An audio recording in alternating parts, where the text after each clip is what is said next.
what I've decided to do is to kind of step back and get back to the basics of things, because I know that there's a lot of people out there that might need and do need help just with the basics of lampworking or flameworking or whatever you want to call it.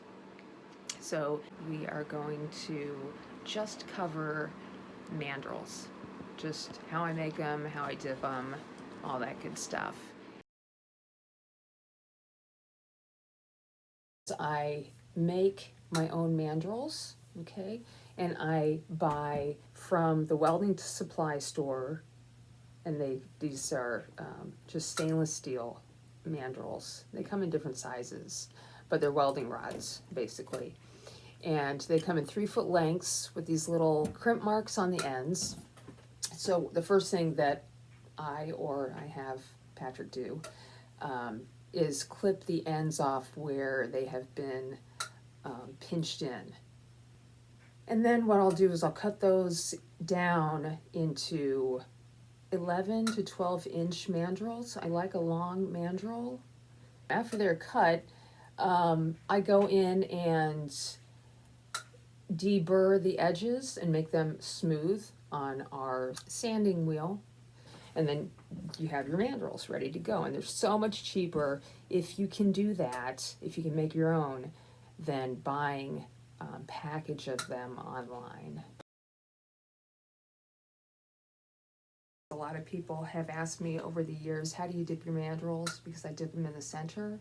This is what I use to dip my mandrels in. This little shallow dish. So if you don't have something like this laying around the house, then you can always make your own. I'm going to use this little cup, and I'm just going to cut it down. It's a nice little tray. Now here's my secret for anything that I use for plastic. I'm going to heat up the end of this, and this is kind of one of my throwaway mandrels, but I'll get it hot.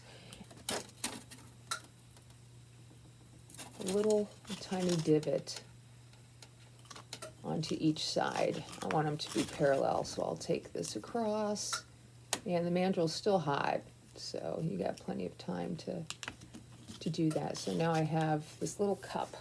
Whenever I'm done using it, if I feel like it's been sitting around for too long and I feel like it's not really all that liquid, I'll add a little bit of water to the top, shake it up, and then I'll store it upside down. We'll have it here, and let's go ahead and pour some of this bead release in here. Okay, I think I'm going to move my camera. Okay, so these mandrels I'm going to roll, and nothing looks like it's off center, so let's go ahead and dip these mandrels. This is so simple. I'm going to just put it in here and give it a slight roll, and then come out and just turn and tap with my finger, and it looks nice and smooth. If you want it longer, you can continue at a slight angle to get a little bit more bead release. And then I have a block of wood here with all my mandrels. Hey, Patrick made this. They're very easy to make, just a block of wood with a whole bunch of drill holes in it. Okay, so let's move over to my tray here, which I really like. So I'm just gonna scoop all this out with my finger. It's okay, don't be afraid to get messy. Clean that out, and then, okay, maybe not that much. It just all came out at me at once. Ah! Okay, well, don't do that. Jesus. All right, well, at this point, I'm just gonna go ahead and just put it in there. This gives me the width that I need for all of my beads. The bead release is thick enough to kind of, almost make a pie.